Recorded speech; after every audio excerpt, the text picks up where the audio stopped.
compatriote congolais, c'est Ricky Mongondo qui vous parle depuis Cape Town. Donc, on est toujours dans le cadre de l'émission Nabiso Débat National, une émission que j'anime sur YouTube et puis émission où il Salamara grâce à un groupe WhatsApp Débat National, là où les Congolais s'expriment, là où Batbasala analyse sur l'actualité qui se passe en RDC. Donc voilà, Débat National, c'est un peu ça.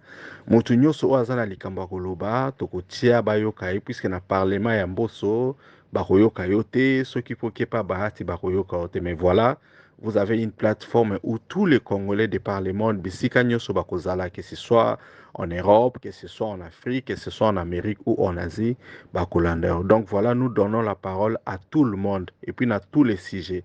Donc voilà, puisque vous savez comment est-ce que les choses sont en train de se passer dans notre pays, ma crise est belée, ma cambouise est belée, on n'est pas en train d'avancer. Alors je crois que vous, étant que compatriotes,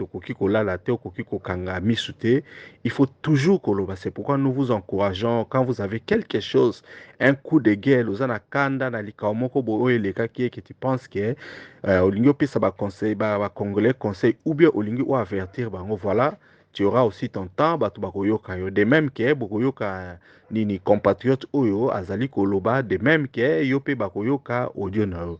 Donc voilà ndenge to salaka ba publication, nous voulons toujours que communauté na biso et kokakokola batu belé babanda koyoka ba émission na biso débat national. Donc bo hésiter te bo s'abonner na page na biso dans la chaîne oyo, bo like vidéo et puis bo sala ba commentaire bien kokoki kotinda audio mais l'espace à commentaire ezana au sali commentaire neloko oyo olobi.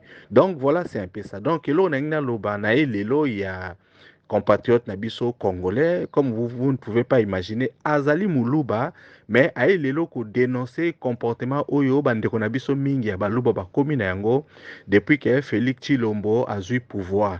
Intolérance, mafinga, makambo ebele. Même quand vous voulez dénoncer, même ce que lingi opesa bato explication, même ce que lingi oloba, l'IDPS là que nous avons connu, pays et balobaki kezali le peuple d'abord, parti politique où bandai ko prenait démocratie, autre bandai ko mona fait papa Etienne Tshisekedi maboko na poche azola kisabiso que non bon ba congolais bako bandako ko vivre, ko respirer démocratie, mais voilà, après son départ, l'IDPS s'est commis très monocolore. Donc bandeko mingi ya baluba misusu ba moni yango komi parti na bango alors bazana intolérance que vous ne pouvez pas imaginer. Donc, ndeko na biso yimoko d'abord azape membre ya IDPS, mais ya, surtout ya IDPS ya malamu IDPS to banda kolinga. Lelo ay ko interpeller ba ndeko ya biso ya baluba o bazana Félix Tshilombo sikoyo ba oyo baza ko sala soni pona mboka mobimba baza ko collaborer na ba ennemi, mais lui il voulait lever la voix mais il a été l'objet ya ba incite ya makasi. C'est pourquoi asalaki audio na ye yango asalaki audio na ye. Donc voilà, toko tikela binomo boyoka audio wana et puis bo se faire une idée binomoko. En tout cas, merci beaucoup, je vous laisse écouter. Monsieur Félix Famba, membre du groupe ASEM Émergence. Les membres du groupe ASEM Émergence, veuillez m'excuser parce que dans un propos moko na tenir awa et que déranger peut-être l'ensemble du groupe. Mais c'est un droit de réponse à ce monsieur qui s'appelle Félix Famba. Il me traite, moi, Morningstar, d'un déséquilibré mental parce que ma pessi vision sur la crise congolaise et comment camarade Félix n'arrive pas à terminer cette crise depuis qu'il est là au pouvoir. Quand il faisait la remise et reprise avec M. Joseph Kabila, le Congo était entièrement Yabiso, parti à Tamokote et Zaki de Maboko et Barwandi. Donc, quand je dis qu'il est dans les capacités de nous faire sortir dans cette situation, ce fameux monsieur qui s'appelle Félix Famba et Moulouba, un cassin de père et mère, il commence à nous traiter, nous autres, des équilibres mentaux. Mais n'a ça, point par point. Et à la fin des comptes, vous comprendre, entre Nanaye, Nana Kokoza, la déséquilibre mental. Nous avons un déséquilibre mental à Zanani. Vous comprendre que parmi nous les Louba, il y a des Louba Moussou, Oyo, Fingisi, Louba Nyonsu dans l'ensemble. C'est-à-dire, il y a des Balouba ou Bengi Bango na Katanga, ou Bengi na Katanga, Babiwelewele, na Lingala, Babolole, des gens comme les messieurs qui s'appellent Félix Famba. Raisonnement naïe, il est allé à l'université, mais de la manière dont on raisonnait, devant un cas, vous allez sentir qu'il est parmi Bato Babengi Babiwelewele. Bato Basali que, dans le premier mandat, pendant les 5 ans, tout ça, les locaux mokoté, Babotelbi sont partis à Moka. Bamba ko continue à kobeta baboko, ko considérer camarade Félix local en Zambie. Voilà les gens que j'appelle les biwelewele, les bololé. Et bato na facilité bazali kaka, entouré camarade Félix. Monsieur Félix Famba. Zela ce qu'on a là qui bololé na bino pas ses alliés. Bino baluba oyo bozo ko menacer baluba mususu. Attendez maintenant la Kisabino. Nakata Ojo Kakabolanda bien. Vous avez laissé votre frère, camarade Félix. Je l'appelle camarade parce que nous avons milité ensemble avec lui. Toi, tu l'appelles président de la République, moi, je l'appelle camarade. Donc, il y a une différence entre Nganayo. Vous l'avez laissé se faire entourer par Azara Sourubero comme les vrais vice-présidents de la République. Rôle au Kamara et Nani, Azara Sourubero a joué à 1+4. C'est le même rôle, même titre. Azoko joue Nango, Azoko continue à jouer dans l'ombre, comme vice-président de la République, en charge des questions sécuritaires, militaires, etc. etc. Ce qui n'a pas ça, il y a qu'un argument contraire, parce que moi j'ai des preuves que Roubero est vice-président de la République, dans l'ombre. Si Roubero, vous avez laissé Mise Makahara, M. Feli. Il y a Kaola qui s'engaille le contraire. Ceux qui Mise Makahara vont dans un hôtel Rotanate, payé, logé, payé, nourri par camarade Félix. Donc son ministre des Finances, Moutouafouta Kanbongo, on a $500 chaque fin du mois. Et $500 par jour plutôt. Bon, on a bololé. Hein? Des genres de vérité, ça vous choque. Et aux autres, appellent courage à Kobenga qui est un déséquilibré mental. Donc, il y a parce qu'un vrai Kassaïen, de père et mère, a couru jamais pour permettre un Rwandais qui a facilité la mort de 15 millions de Congolais, bino boye na pouvoir, soi-disant pouvoir à Balouba, hein, bozo kotika bizimakara na hôtel, babi hôtel Rotana, bino bozo ko couvrir batouana, et moutozo ko futa mo wana $500 par jour. C'est votre frère Kassaïen. Hein? Et Bovandinien, Bolingi tout dénonçant au Alexis Kizaro, qui est votre beau-frère, qui est le beau-frère de camarade Félix. Beaucoup de Naïd de Pes.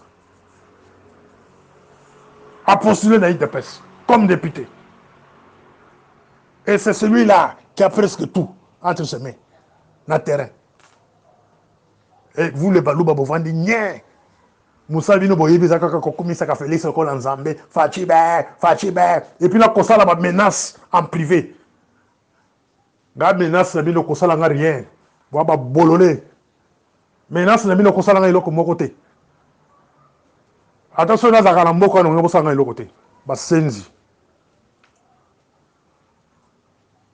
Vous laissez les tout inolotiques entourer votre frère, basé en otage, et vous ne voulez pas qu'on le cite.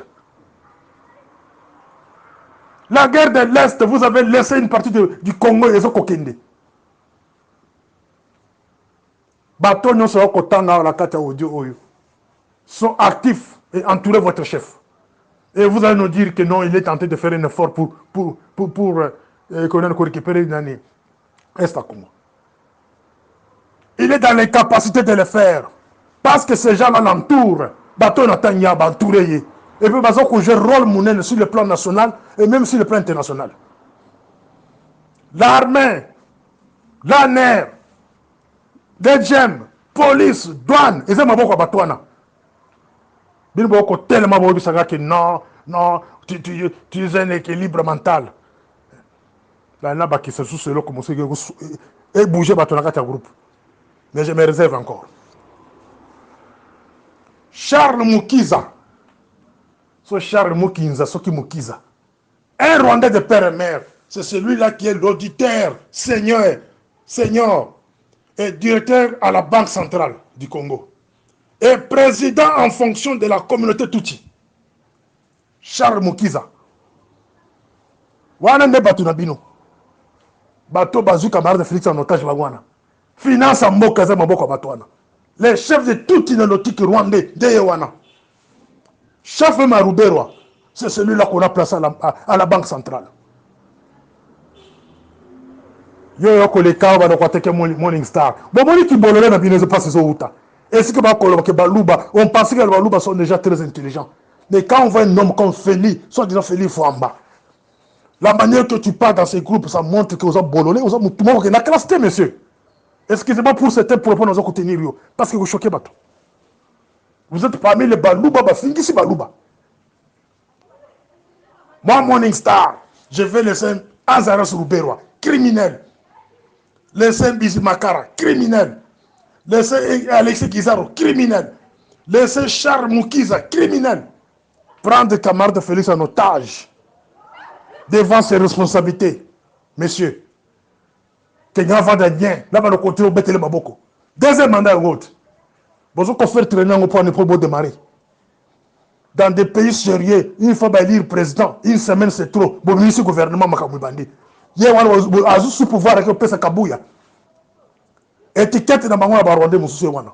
A PC Kabouya, c'est ici Kabouya pouvoir. Étiquette.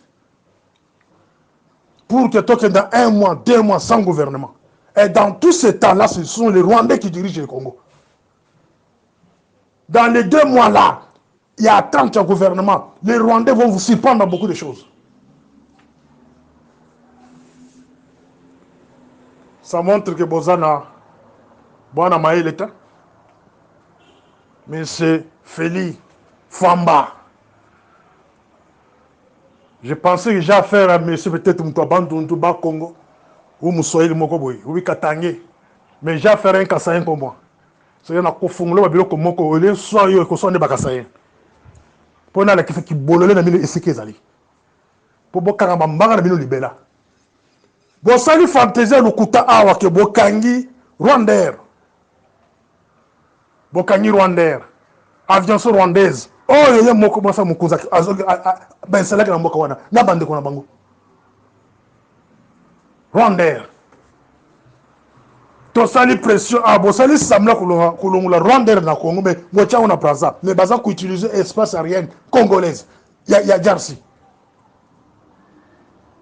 Rwandair bolongula na Rwanda. Et bolongula na Congo soi-disant. Après ça va accomplir la mission au Congo.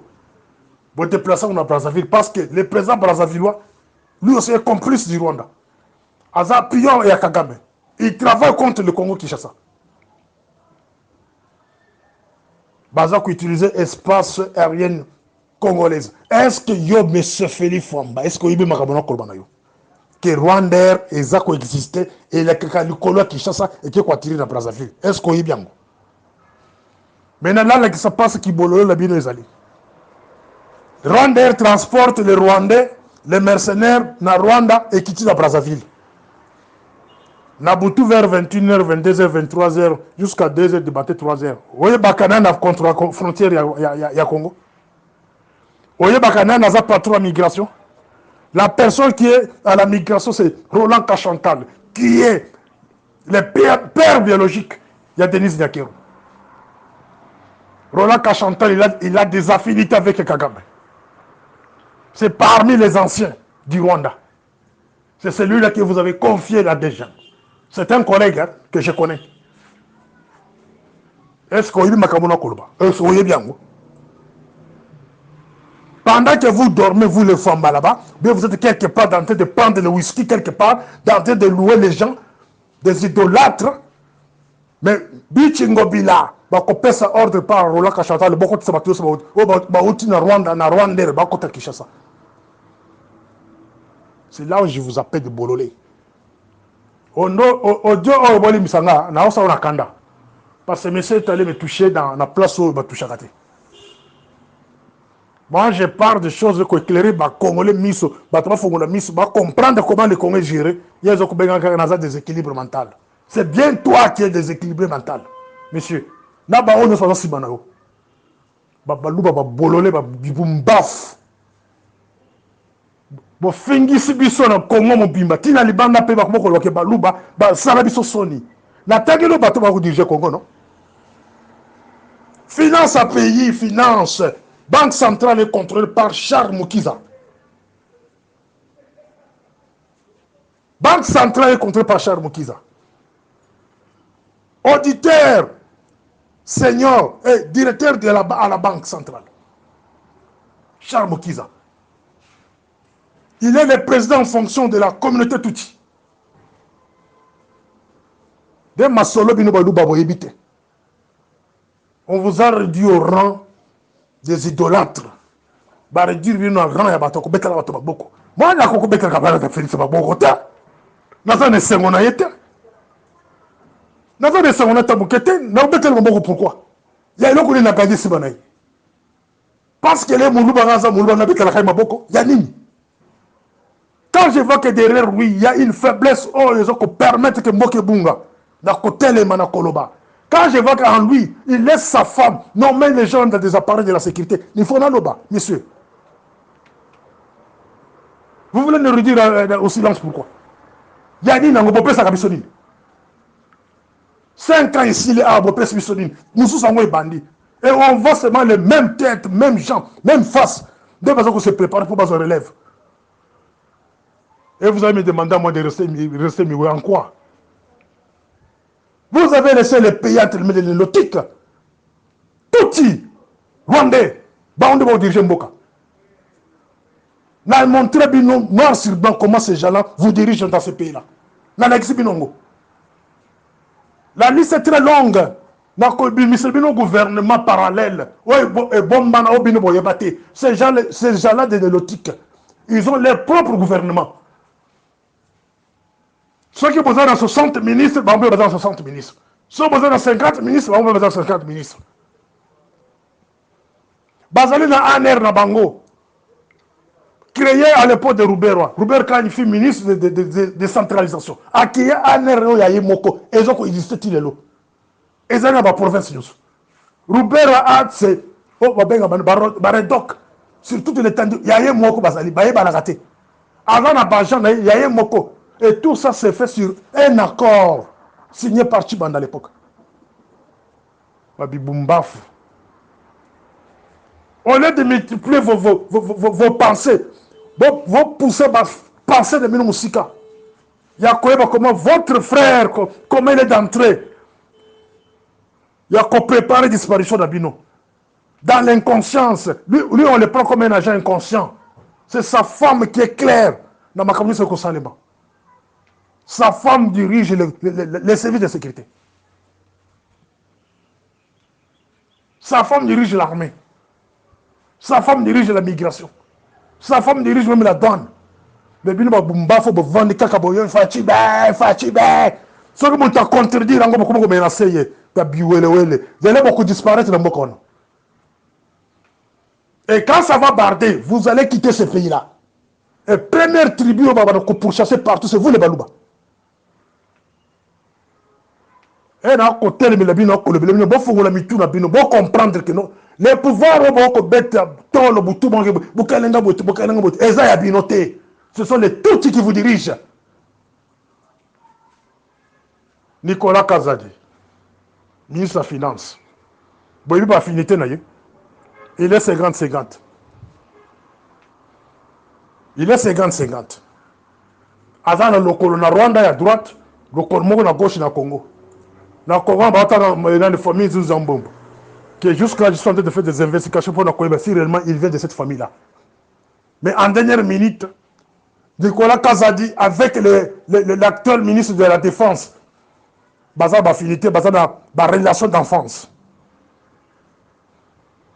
Voilà pourquoi il se retrouve là-bas. Ceux qui James Kabare, Nicolas Kazadi a servir Mbongo.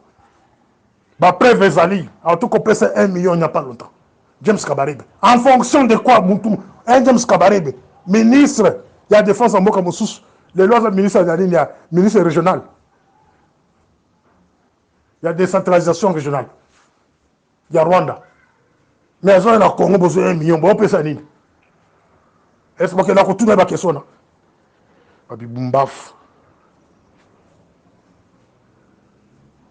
Le pays est géré par les Tutsis.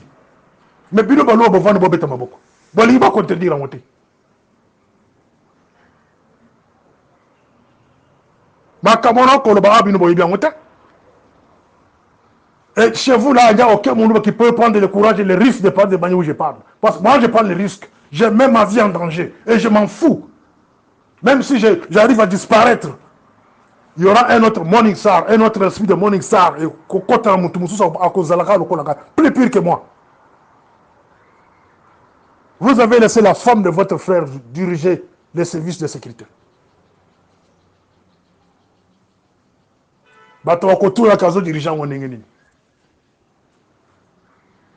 À l'ANR, il y a, je pense, 4 postes clés. Donc, il y a un AG, adjoint naïe, et puis il y a 3 personnes. 3 administrateurs principaux. Mais Nassima, il y a AG, ANR. Moi, si la déconabino, a dirigé 3. Azal va tout ça, tout est moi pour pas nommer. Et maintenant, il va servir, il va respecter. Département intérieur. Là où la sécurité interne du pays, il y a les caca. Ma communiste d'information, la femme de Félix fait contrôle ce métier-là. Bino botu, bon, le comme boye bazanan. Comme on est dans la route, il va compoter. Va bololé. Bon, fouta kanga pour la recherche, la personne va combo. Département d'appui. La femme de Félix contrôle là-bas. C'est là où il y a la logistique, il y a presque tout. Ma communion sur tel bambongo, il est kakuna. En air extérieur, sécurité extérieure. Et ici, il y a tracacabatu. Les gens qui ont surtout dans bonne relation avec les gens côté. Parce que les tracacabatu kala. À l'air extérieur, à Tchénan, pirier. N'a autant avec comment on a été. Pirier. Un ancien Jean Yaslip, à dans le département d'appui, dans la logistique. Mais vous savez que Bambaye a bakate à poste ou non sécurité extérieure. T'as là qui bolole la ville pas c'est outil. Bah la qui c'est bien que la sécurité extérieure bah tchaka n'importe qui.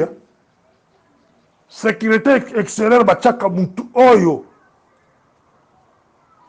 A sala ba académie ya ndenge na ndenge, a sala ba stage libanda, a travailler libanda comme agent de sécurité extérieure, à maîtriser la sécurité extérieure libanda, à maîtriser la diplomatie.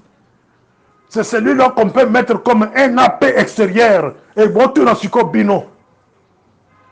Parce que là, quand tu as un AP extérieur, est-ce que tu as l'expérience de la sécurité extérieure? Votre na. Nous sommes pas nous, à maman, nous à mère, nous à mère, nous à mère. Nous avons un service de sécurité dans le monde. Nous avons une influence à moi, ça me cause. Bibumbaf. Bololé. Au moment où tu finis sur ton sous, tu es allé me toucher maintenant, comment finir sur ton sous? Sécurité en Mboka, par exemple, ici quand on a vendu, pour devenir un AG, il faut passer dans le Parlement. Il y a une commission composée des anciens. Il y a sécurité en Mboka.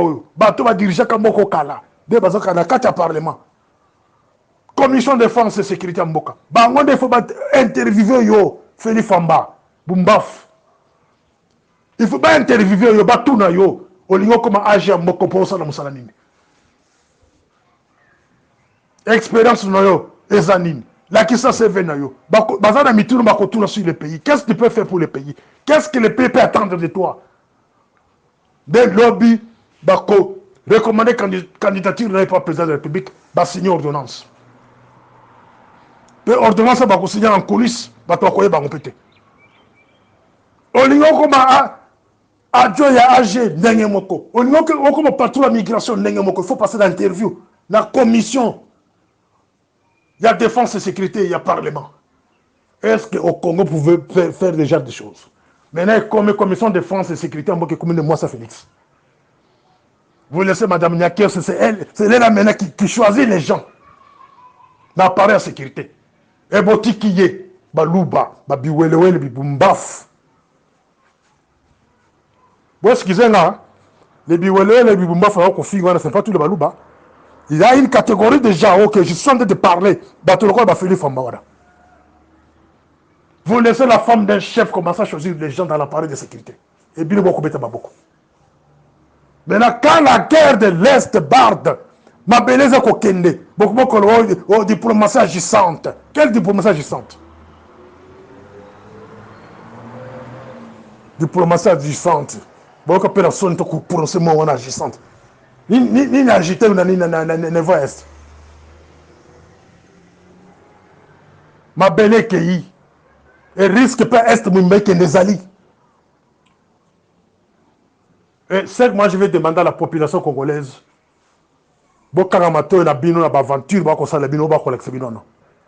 Mobilisez-vous comme un seul homme, comme en 1998. Prenez-vous en charge.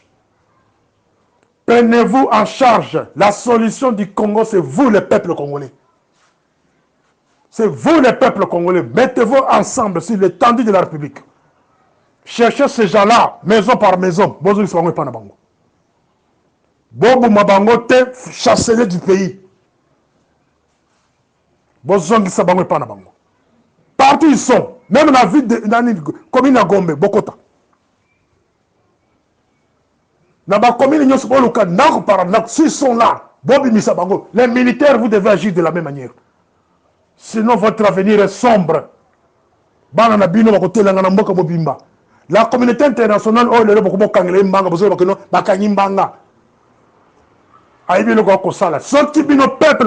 ensemble avec l'armée, contre ces gens-là dans ce pays-là, et vous verrez la solution viendra.